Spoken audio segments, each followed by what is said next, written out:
Hey there, disc golf fans, and welcome back to the 2023 PDGA United States Amateur Disc Golf Championships. This is the chase card coverage for the final 9 holes of this event. This is a PDGA Major held at Kensington Metro Park, the Toboggan layout here in Milford, Michigan, and this is filmed by Crew 42. My name's Zac O'Heran on the commentator's mic, and next to me I have Steven with me. How you doing, Steven? Doing great. Looking forward to seeing how this back 9 finishes. Our competitors are looking to make one final push here to try to challenge our lead card, get into that podium finish here at this major before looking to junior and amateur worlds. Taking a look at our front 9 scores, we have Grant struggled a little bit there, took some unfortunate bogeys. He's at neg 1 overall, Peter's at neg 5, Lucas at neg 4, and Max at neg 4. Max pars all the way across. He's looking to make some birdie adjustments here. He's been playing really well, standstill forehands. Hopefully, if he does that here, he has enough power because this is a big hole. 650 feet doesn't sound a lot, but it is uphill the entire way. Your first shot here needs to be in the fairway. Left a little bit is okay as long as you're past the tree on the left side. Then from there, it's another backhand right to left fading disc, but it is uphill and it's very steep. So it's arguably even a bigger shot than the tee shot. Big drop off on the right side. So if you go over there, can leave you some problems, so you're hoping to stay in the fairway the whole way and stay clean. Yeah, Peter here going back to the forehand. He's going to want to put a lot of flex on this. Oh boy. Comes out early, and it's going to stay on the right side, but he should be able to. We've seen before they have gaps over there that they can get back into the fairway and save their par. Grant here just had a huge birdie hit on the previous hole, looking to carry that momentum. This one's a little too high. Hyzer's out early. It's going to be underneath that tree. Luckily, if you're longer in that tree area, even if you're under it, you can still save the forehand from there up into the fairway, and then another shot will get you into the green. Oh boy, Lucas is now turned. Oh, I was going to say turned it over, but it's Hyzered very quickly. It's another very stable disc from Lucas because there was a lot of turn on that. Max not going to elect to the standstill forehand. He's going to go backhand here.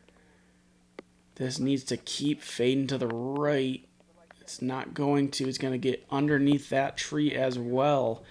That tree does such a good job of guarding that fairway because if it wasn't there, it'd be so easy just to kind of lay in the spot and have a wide open shot. Grant here has to throw under the tree. Unfortunately, there's like the kind of bush, really lightly leafed bush that catches it. Is going to knock it down immediately. Whoa, Max giving full commitment on his, going forehand here, and that's way up the fairway, short, probably about 100 feet short of the basket, but hopefully will be an easier up and down for his par. We're going to see Grant here try and get up there to save his par. This looks a little low. Get a good skip. Didn't get it. Probably still about 70 short, I would say. Yeah, just outside circle 2 probably from there. Peter is on the hill. He has enough power, and there is a gap over there that he could potentially save some strokes here. And yeah, holy smokes. Well, he's up there in 2. Apparently that's the line. Go right. Go shoot the gap. Don't listen to anything we said. Take the right side. Apparently, it's amazing if you have. I don't know what Lucas is looking at here. 2 inside. Does get around a lot of it. Fairway's edge should be able to get up and down from there. Yeah, I'm not sure what he saw. Yeah, it was an interesting line because it looked like he had still a decent way to shoot up the fairway. Probably wanted to get up there probably didn't have the angle he needed to get the birdie look. And so he was probably trying to go, I don't know. Kind of hard to tell. Cameras can't see every angle, right? That's true. Max going with an Anheuser turnover by the basket. I mean, we should have a counter how many times we say that. It's his bread and butter right there. It is. This is his best shot in his bag. Got Grant here with a jump putt, pulls it right. Stays on the green though.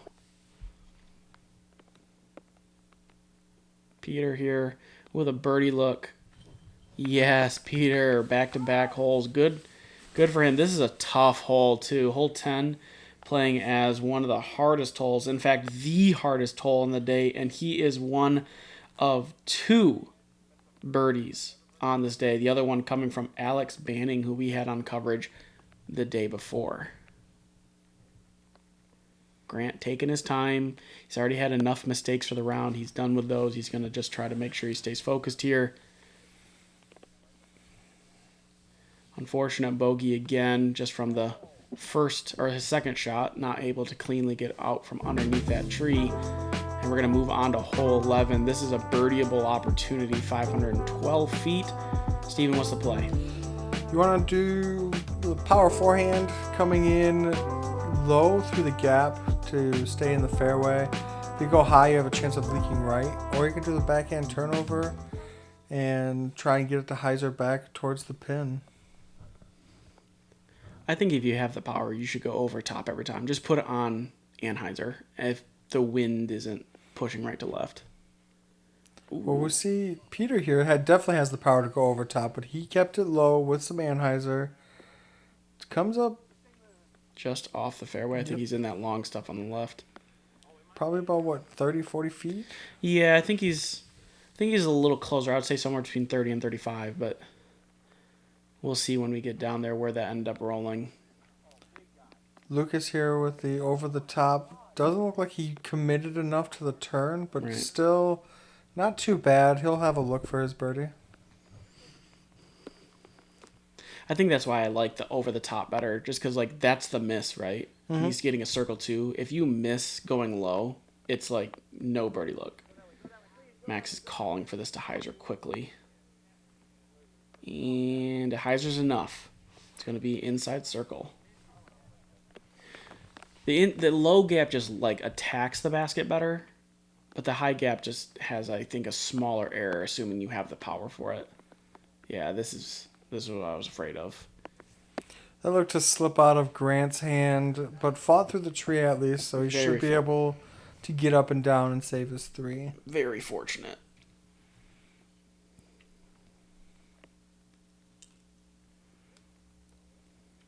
Little upshot there, just short of it. Should be a tap-in on the easiest green on the course, would you say?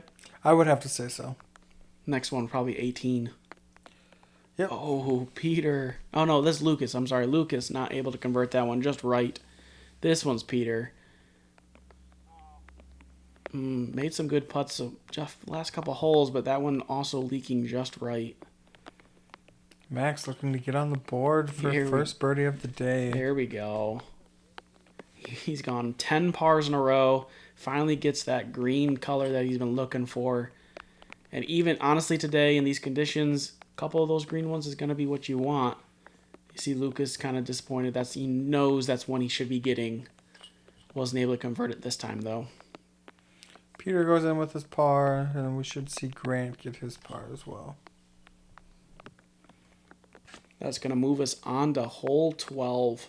Taking a look at the scoreboard behind the players there. Hole 12 is a 344-foot par 3. This is a stretch of par 3s here where they are scoreable, but does require very precise tee shots. For this one, you want to throw on hyzer and have the disc kind of flip up and glide left without really flipping over too much. If you throw it on straight hyzer, you really can't attack the pin position. If you have the forehand power, I think that's a better shot, putting it on Anheuser through that gap and then having it come back. Max going back to the standstill forehand. Oh, this looks way too turned over. That spot is really rough. You do not want to be early and left. That's the hardest spot. And early right's not good either, but I always have seen early left be harder for players to get out of. Ooh, this could be really good if it comes out. Oh, hits early. Drops him down on the fairway, though, so he should be able to get up and down and save his 3. Got Lucas going with the backhand. He's going to want to put a good move on this one. And yep, that's it right there. His needs to still try to flip a little bit. Hits early, so it doesn't quite get up the hill it needs to. If the shot was about had a foot more height on it, it would have been perfect. That's how narrow this hole is. Grant putting a good line on this. This is looking really good too. hugging that right side. He's gotten a little farther up the hill, but still not quite challenging that circle yet. No, Max. Invisible branch in front of him nicks his disc out of the air. He's going to be in the fairway at least. Hopefully he can get up and down from there. From one green square to a red one. Peter with an upshot. A little leaked right, but stayed near the basket. There's that quick play from Max we're so used to. Yep, just gets it up there. He knew, made an error with the first upshot. He's like, I'm just going to get up and down, take my 4, and move on. Lucas gave a run at that putt, leaked it a little right again. He hasn't been able to, all of them seem to be a little right for him. Grant taking another big putt, 1 on 9, 1 here. That's a fantastic birdie pickup for him. Gonna get strokes on his card minimum. Hole 12 playing one of the more middling holes because it doesn't get bogeyed a whole lot. Unfortunately, I say that, and then Peter leaves that short. Yeah, Peter with an unforced error right there. Grant, one of 3 birdies. Oh, you can see Lucas, he's having flashbacks from round 1. This is the hole he had the rollaway, I think, on. And he's just like, just stay in the basket. Just don't do it to me.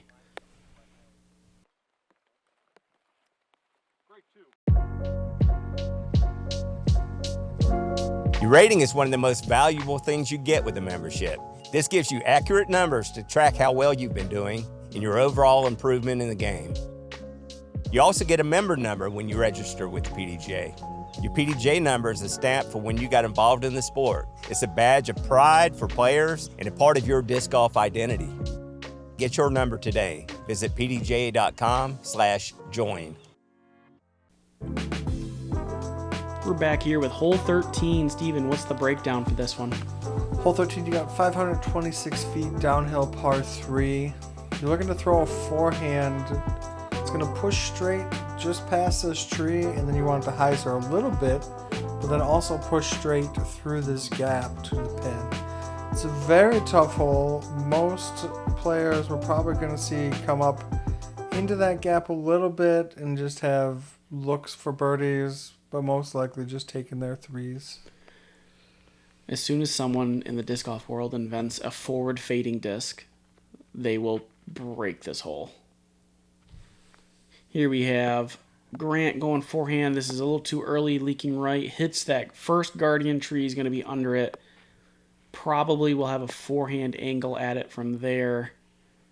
Last time we saw Lucas on this hole, he hit very early, although was able to save the par.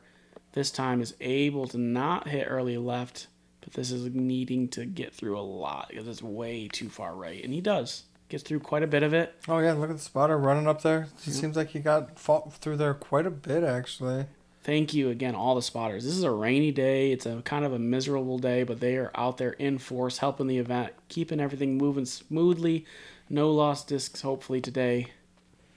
Max with the standstill forehand. Flips it a little bit, but still looking pretty good. Immediately knew it wasn't what he wanted. It was going to be too far, and so you can see the disc punch a little deep.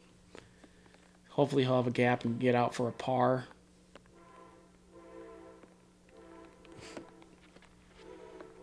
Ooh, this is turned over a little bit from Peter. This is going to go deep as well, I imagine. Yeah, there it goes. And I've said this before on this hole. If you get caught early and you're on the far side of the woods, this hole gets really tough. If you're like Lucas and punch through a bunch, then it gives you a chance at least getting up and down. Grant here went with a backhand, clips that tree he was trying to dodge. He's going to get into the woods there. Peter's got a gap here. He's going to try and shoot for. Needs to miss some stuff. On the edge. Yep. You'll be able to see the basket. It won't be a good putt, but it will be a open putt, hopefully. I bet he throws this on Anheuser and forehand. And I have a good money that says it's going to be in circle. No way. Good out there from Max. Here's Grant again. It's just going to go up and over. Give that a bid. It's Surprisingly, we haven't seen Lucas's shot yet. Yeah, he's so far over there we couldn't even get to him. He's way farther left than he looks. You can see he just flash there. He's going to throw this forehand and almost rings it up. Absolutely insane. Oh, man. Just what could have been. For a blind upshot, that's the best result you could hope for. The only downside is that he's probably sitting in the woods. Is like, did it stay in? Someone please tell me that stayed in. Caught so much chain, but didn't quite have enough center in order for that to stick with this particular type of basket. It likes to spit out that am side pretty aggressively if it's that far up the basket. Bogey there from Grant. We already saw Max tap in his par. Lucas taps in his par as well. One more tap in, and we'll be moving on to hole 14.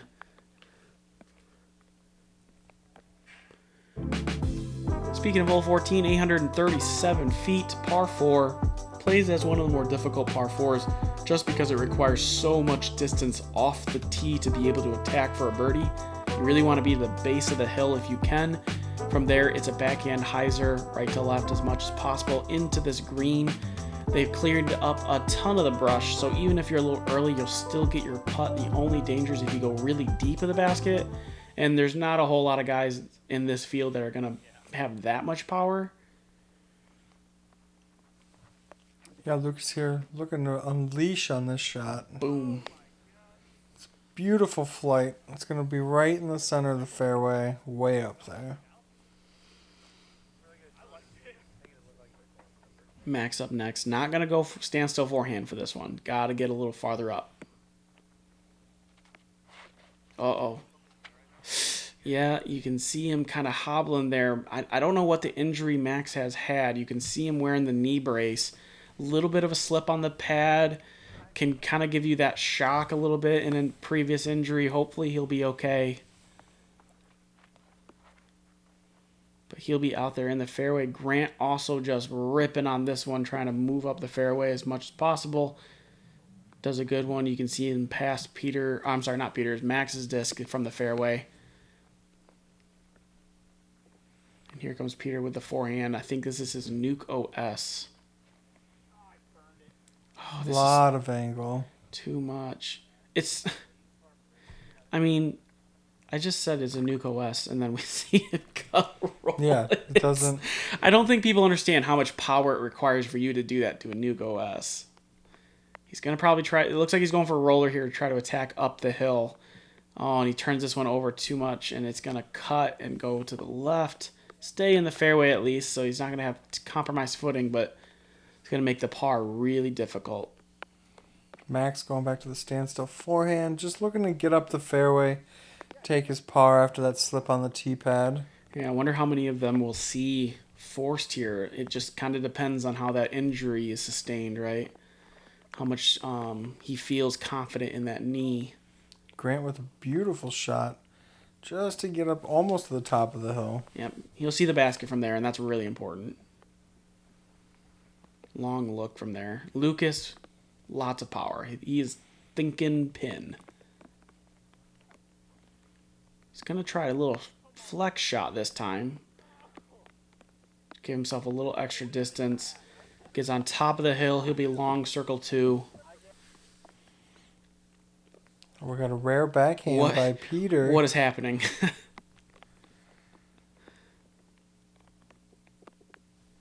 Looks to be a good shot. Gets up there.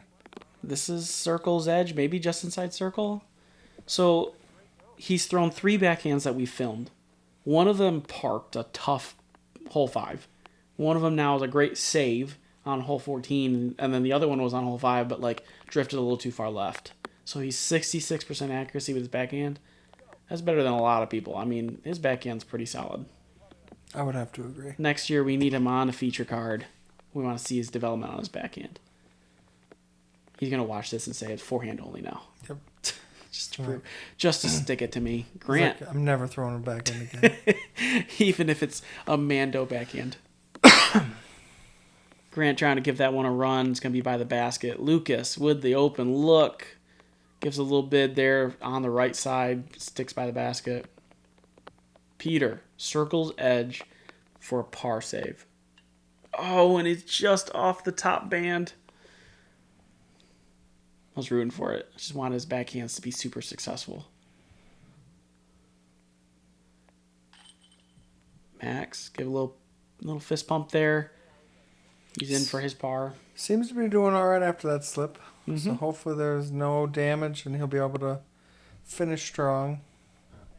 Hole 14 playing as the 5th hardest hole in the day. There were a total of 3 birdies on this one from Evan, Bestar, Lucas Wendt, and Wade Inside. So congrats to those guys getting some strokes on the field. And that's going to move us over to hole 15. What do we got going on? Hole 15, you're looking at 960 feet, par 5. You're going to want to throw a slight hyzer flip, so that way you can work your way past the short pad that you're seeing right now. To get past and left of these trees is the best open angle for this hole. And then the guys are probably going to be looking to throw backhand or forehand into the hillside. Maybe get an eagle look. If not, get up there for a birdie. If not that, hopefully just save your par. Yeah, get to the base of the valley there if you can't attack the basket. Saw Adam do that in round 1. Made things very easy for his birdie. Lucas starting us off. This is a very wet tee pad as well. You could see him kind of adjust the way he threw just then to make sure he hits the angle. Truncates a little bit of distance, but luckily not too much distance. He'll be just past that long stuff. Should see the fairway pretty openly. Yeah, we're going to see Max with a standstill forehand here. Just throw something stable, let it go off to the right side. That'll be just fine. He'll be able to throw another forehand from there to get through the rest of it, and then hopefully have a look to throw up to the basket. I was going to say, he could probably stand still and do it 3 times in birdie. Grant ripping on this disc, looking to get way up there. Yeah, that's the ideal landing spot. That's a good spot to be. I mean, unless you're like Calvin Heinberg and you're trying to like push it 200 feet down that hill, that's the perfect landing spot so you can give yourself a look at the fairway. Peter going forehand here. Whatever that. Back to that nuke, or no, not nuke OS, just going forehand roller. Jeez, oh Pete's. Cuts early there. We'll see how far past he gets it. Should hopefully see the fairway because he's pretty close to that corner. Max throwing another forehand. Oh. Needed to just beat that tree and he would have been in perfect position. Honestly, this is a fine spot for Peter. He's a standstill guy. He throws everything on a ton of angle. It's going to work out really well, I think, for him. And this is looking really good. Up the fairway, little skip. Should be pretty good. Lucas going to go forehand as well from that left side. Oh, no, this is too high. Yep, it's going to clip some branches. Luckily, hits the second tree. Keeps him from the rough there on the right side. Should see the basket from there. Hopefully be able to get up and down for a birdie. It's such a good drive from Grant. He's just going to pitch up here. He's not going to get super aggressive. Down to the bottom of the valley, right where you want to be. Because now you can just use the hill. You can throw as hard as you want. Just hit the hill, be by the basket, be good. Here's Max, another forehand. This needs to stay out of trouble. He's going to go to the bottom of the hill. Probably just lay up there for a par, which is fine for this hole. Got Lucas here looking to attack the basket, it looks like. This needs to flip a lot more. Doesn't get enough flip. It's going to be in that junk on the left side, which gobbles up discs all the time.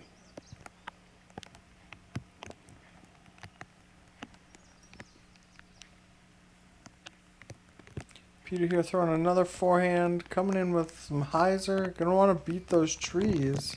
Somehow got through all of that. I thought he was in there for sure. Just on the edge, should have a look.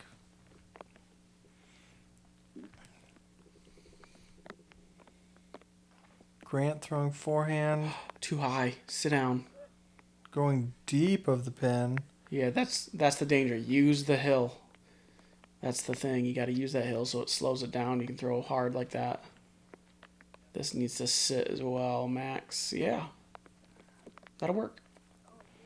Max should have no problem getting his par in this hole. Who do we have here? Is this Lucas? Oh, yeah. In the woods. Lucas from in the trees.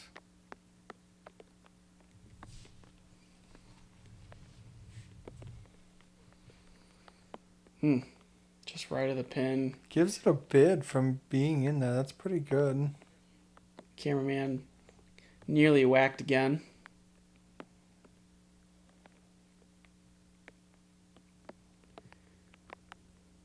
Peter here. This is for his birdie, right? I believe so. Oh, he could tell. Just off the front. Don't roll. Okay, sat down. That's fine. That could have been way worse. Grant from distance here, circle's edge. It's kind of a death putt situation. Off the top, back to circle's edge again. Now coming back up the hill. And he tickles change right side. And that's how you go from birdie to bogey. Just unable to convert on that putt from above.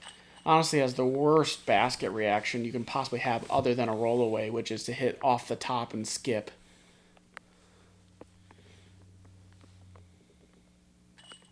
Peter tapping in his par.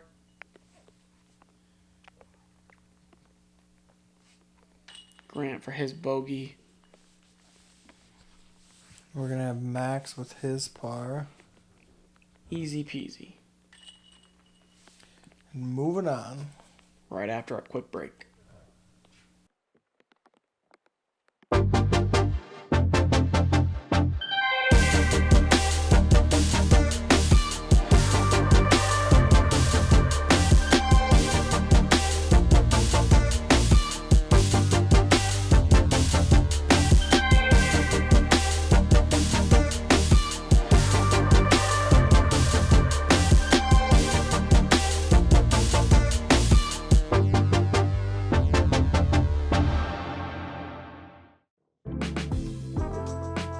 Hole 16, the easiest hole on the day.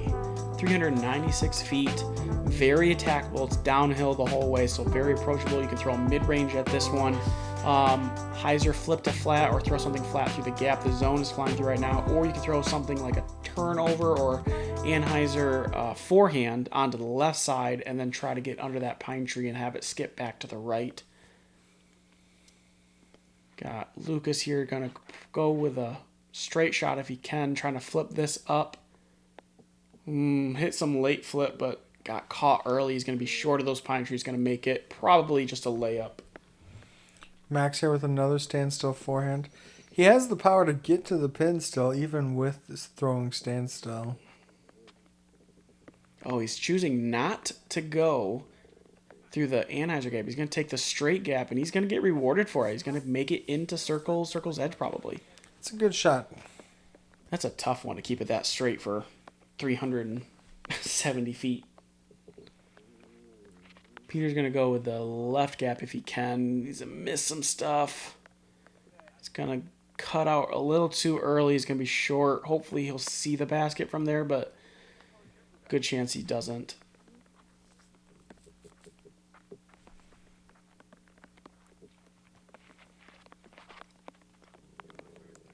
Little early release there from Grant, maybe. Misfires left. He's going to get knocked down early. Going to just have to result to this forehand upshot. Executes it very well. Mm-hmm. Gives himself a tap-in par. Yeah, Lucas is looking to just go over the top. Maybe kind of give this a prayer, but really just like an upshot. Yeah, just short. Trickles by the basket. It's going to be a par and move it on. Peter way pinched off. Ooh, almost gets it though. Still giving it a good bid. Max, our last chance for the birdie.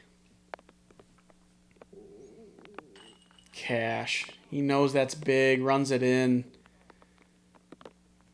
moving him up the leaderboard. He's now tied for 6th.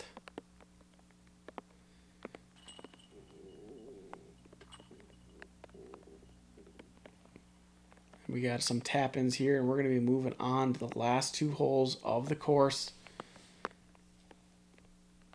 Starting off with hole 17. Steve, break it down. Here we go, hole 17, 840 foot par 4. No OB again, so you can just throw, and they're throwing from the shorter tee pad. So they're looking to throw just straight backhand with a hyzer finish to open up the hyzer into the basket. You can also go, we'll probably see Peter with a forehand, so he'll end up right, so he has a forehand look up to the pin.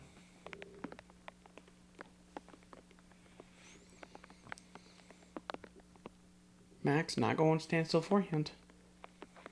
He's got to get a little more distance here as required. Glad he's feeling healthy enough to be able to do that. This is looking pretty good. It's going to be left, but with no OB. This is fine. Base of that valley.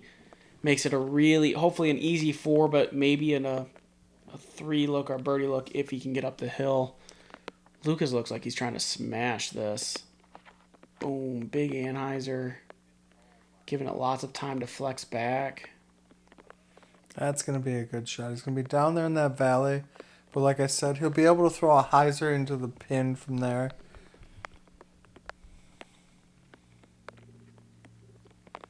Peter now, forehand. We know how much power he has. This is looking pretty good.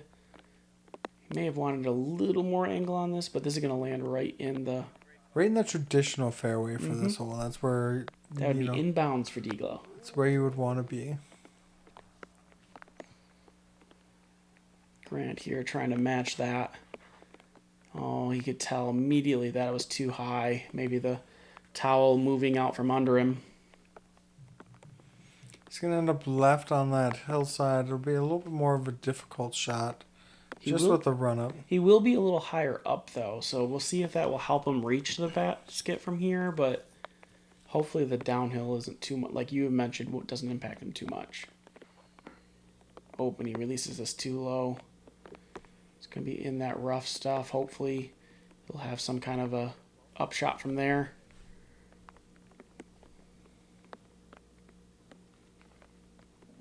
This is more of what you're looking for when you're on that left side. Throwing that straight to hyzer finish, playing the hillside. It looks like just outside the circle for a birdie look. Yeah, it just depends on how much he scoots up that hill. Hard to tell. Lucas, last time we saw him this hole, left it way too far left. He looks like he's in a very similar position as Max. We'll just have to see how far up the hill they ended up. Peter going to take the opposite route. He's going to go forehand gap. This needs to get off of the trees. Oh, too much. That just fascinates me how he can outdrive these holes forehand only. Like, that's so much power. Hopefully he's got a ironclad rotator cuff to be able to keep doing that throughout the Oh, years. my Grant nearly dumping it in from the bottom of the hill. That would have been really cool to see. Lucas now. See the basket, just outside circle like you said. Cash. It's a good birdie from Lucas there. It's a good birdie. Good way to get your round going, like right at the end here. He's been pretty, staying around par. So getting a birdie at the end is definitely a good confidence. Peter not quite able to convert that one. Headed right towards our cameraman. It's going to be just outside off the cut grass. And that putt from Lucas also ties it with Max. So this is for a solo 5th place, and he just absolutely drills it. It's a good putt from Max, knowing that there's some danger behind the basket, putting that out of his mind and just putting it right in the bucket. Oh, no, Peter jams that into the basket. That's going to result in a bogey for him. Grant just taps in his par from bottom of the hill. Yeah, you can see the disappointment from Peter there to outdrive it in 2, but not able to walk away with at least a par. He's going to leave us with hole 18, 315 feet, par 3. No OB on the left side for this. Hole plays as one middling in difficulty, 3.08. These guys are going to want to throw forehand if they can, if that power low and underneath those overhanging branches if they want to attack the basket. We see Peter actually go wide and high if he can. Or you can throw backhand, but a lot of this gets cut up early, or you see this, exactly what we see with Max here, get pulled over too far and into the toboggan runs there. And I don't know what Lucas is thinking here. He's going... This is great. This is not even... I wouldn't consider this a Simon line. It's like 550 if you had all that power, even if it was trying to roller, and that's why it's going to just cut his angle. The disc would have to travel so far left or right, but it's going to be wide open. He'll see the basket, trying to make some magic happen, but didn't quite work out. Grant with a nice-looking forehand here. Good power, good height. It's going to be right in that Paul Macbeth zone. We really should. That's what they should do. Is just spray paint that like big circle there. So this is the Paul Macbeth landing zone. Just put his logo right in the middle of it. Yep, they can pay for that. That's a good idea. Here's Peter. Big power forehand right around that stuff. This is more inside than it was the previous round, and he's going to be right around that circle's edge point. This is a pin high, spectacular drive. That's so tough. Lucas with his upshot here. Bet with that style of shot he was throwing off the tee, he was probably just looking to get up and down for his par and finish his round right where he wanted to be. Yeah, I would imagine he's practiced that at some point. Grant nearly cashing that one from range. I would imagine he's practiced it, thought he had the power for it, just didn't quite work out. Not sure. Max here going to throw an Anheuser forehand approach shot. I wonder where this might land. Oh, caught some foliage. He's actually going to be short.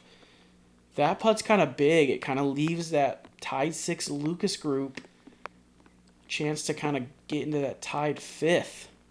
Oh, Peter going for the cameraman. Man, they love Jake. They always go for Jake. Let's see if Max can capitalize and get this par putt in here. This will be for a solo 5th finish. Cash. There we go. Good finish. Good showing from Max the whole weekend. Played such a clean round. Parred everything on the front nine. Didn't quite get the capitalization you wanted, but stayed clean. Stayed to his game plan. Was able to convert here on the back nine. Go -2 and put himself into solo 5th. Peter there sneaking in his par. Not the way he wanted to finish. He knows that this is a course that he can attack. I look forward to hopefully seeing him next year if these guys don't go pro. I mean, within a year, some of these guys are going to be 1,000 rated and taking my money at any tournament I'm at. So see what these guys look like. But we just tapped in there from Lucas. One more tap in from Grant here, and that's going to wrap up our chase card coverage and the event in totality for our United States Amateur Disc Golf Championship. Lots of shots out there left to be desired, I'm certain, from everyone. Want some strokes back. Hopefully they're hungry to come back again next year or for their next event. Taking a look in the back nine here, that leaves Grant at +1 overall. Peter at -2. Lucas and Max both shooting under par for the day. Lucas having a clean back nine, 1 birdie. Max having 3 birdies on the back nine puts him in -2, leaving him -6 overall. And then we're taking a look at the final standings here. We see that Ryan's going to take this one down. No one was going to touch him. If you haven't seen it already, Ace Run Pro has the coverage for this event on the PDGA here. They did the filming for it. Be sure to check that out. There's lots of good action there. Thank you all for watching this coverage. We appreciate that from Crew 42 and from the PDGA. And if you have not already, be sure to subscribe. Thanks, Steve, for being on the commentator's mic with me for this event. And we will see you guys hopefully at the next PDGA tournament.